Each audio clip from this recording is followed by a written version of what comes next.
Hello guys, तो आज हम पढ़ने वाले हैं चैप्टर मोशन। हम इस चैप्टर को कंटिन्यू कर रहे हैं। अब हम पढ़ेंगे इसका लास्ट टॉपिक जो है ग्राफिकल रिप्रेजेंटेशन ऑफ मोशन।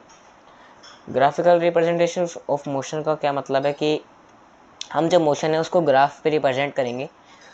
तो कैसे रिप्रेजेंट करेंगे, उसके कितने पार्ट्स है वो हम समझते हैं इसमें।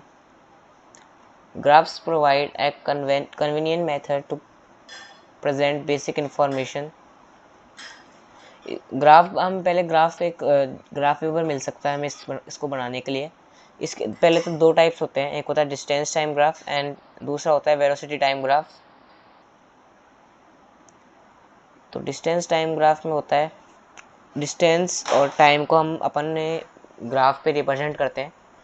डिस्टेंस को हम करते हैं वाई एक्सिस पे एंड जो टाइम है उसको हम एक्स एक्सिस पे रिप्रेजेंट करते हैं। एक्स एक्सिस हमें पता है, हमने मैथ्स वगैरह में पढ़ रखा है कि एक्स एक्सिस कौन सी होती है। फिर भी मैं आपको बता देता हूँ कि एक्स एक्सिस जो ये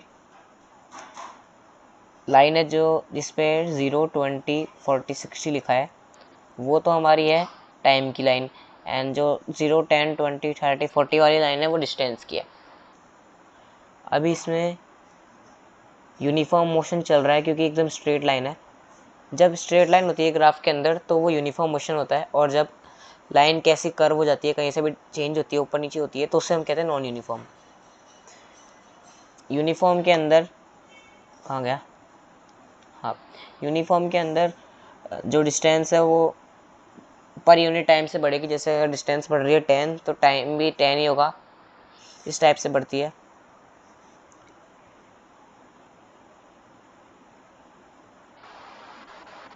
और हमें पता है कि यूनिफॉर्म मोशन क्या होता है, जब एक ऑब्जेक्ट इक्वल डिस्टेंस ट्रेवल करता है इक्वल इंटरवल ऑफ टाइम में, तो उसे हम कहते हैं डिस्टेंस टाइम ग्राफ।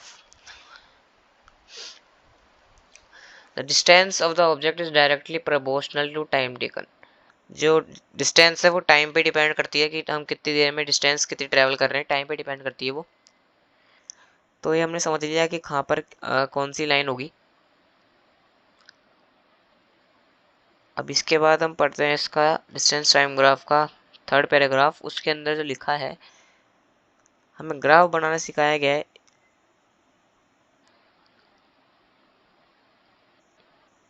स्पीड हम s2 s माइनस s1 कर सकते हैं। अब s2 क्या है, s1 क्या है, इसको अगर मैं जूम कर पाता, ये जूम नहीं हो सकता, लेकिन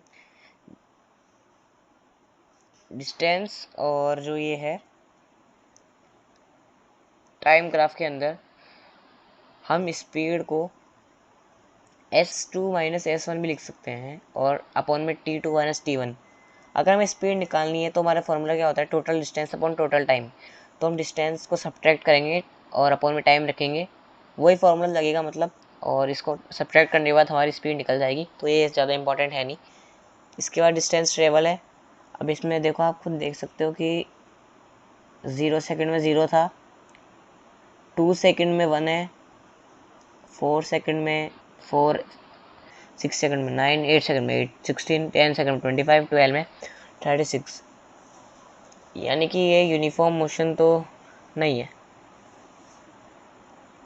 नॉन यूनिफॉर्म है। देखो ये कर्व बन रहा है, ये एकदम स्ट्रेट नहीं है, इसको स्ट्रेट नहीं बोलते हम, यहाँ से कर्व हो रहा है ये, तो इसलिए ये नॉन यूनिफॉर्म है। तो ये हमारा यूनिफॉर्म और नॉन यूनिफॉर्म हो चुका है। डिस्टेंस टाइम ग्राफ के अंदर दोनों सामने समझ लिए हैं। अब हमारा आता है सेकंड जो है वेलोसिटी टाइम ग्राफ, जिसके अंदर वेलोसिटी और टाइम को हम रिप्रेजेंट करते हैं। वेलोसिटी वही वाई एक्सिस पे होगी और टाइम हमेशा एक्स एक्सिस पे होता है। हाँ, ये चीज़ इंपॉर्टेंट है, टाइम हमेशा एक्स एक्सिस पे रखना पड़ता है हमें।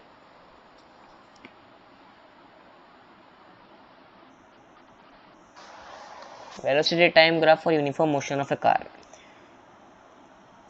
अब जो वेलोसिटी है वो कितनी भी हो सकती है, 0 भी हो सकती है, 40 भी हो सकती है, कितनी भी हो सकती है। इनिशियल वेलोसिटी कितनी भी हो सकती है।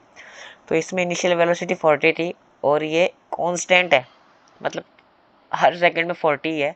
तो इसे हम यूनिफॉर्म नहीं बोलेंगे। यूनिफॉर्म जब, हाँ, यूनिफॉर्म बोल सकते हैं इसको। यूनिफॉर्म जब भी बोलेंगे हम, जब स्ट्रेट लाइन हो, तो स्ट्रेट लाइन इसमें भी है।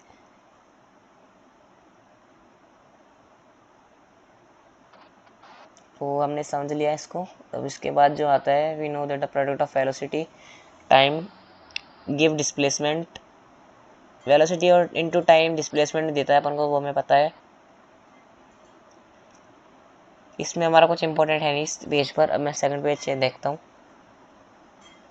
हाँ, in the case the velocity time graph for motion is shown in 8.6. The nature of the graph shows that velocity changes by equal amounts in equal intervals of time.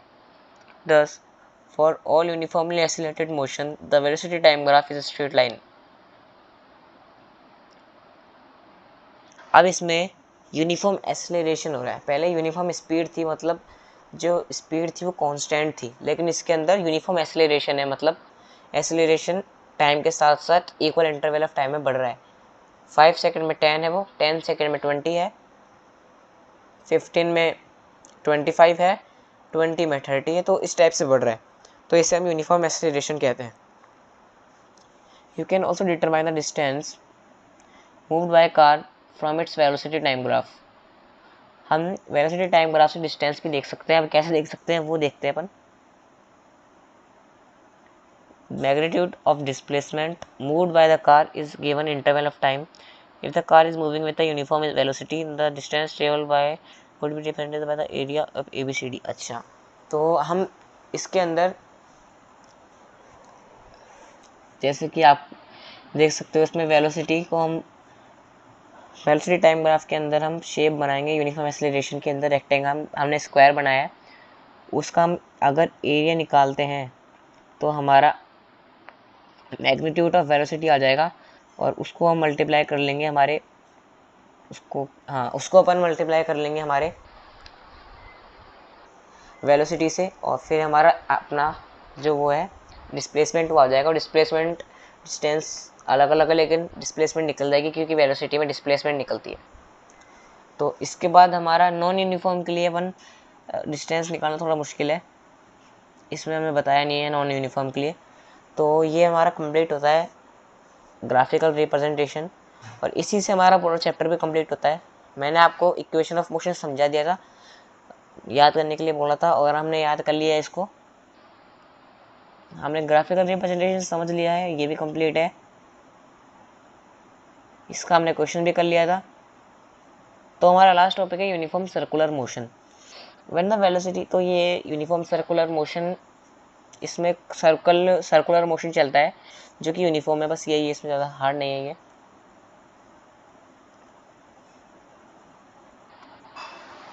इसके अंदर हमारे को जो velocity है वो वैसे निकलेगी सेम, तो इसके अंदर ज़्यादा हमें पढ़ने की ज़रूरत नहीं है। बस इसके आप डेफिनेशन याद कर लेना। If any object move in circular path with uniform speed, बस अगर कोई ऑब्जेक्ट यूनिफॉर्म स्पीड में सर्कुलर पाथ में मूव करता है तो उसे हम कहते हैं यूनिफॉर्म सर्कुलर मोशन।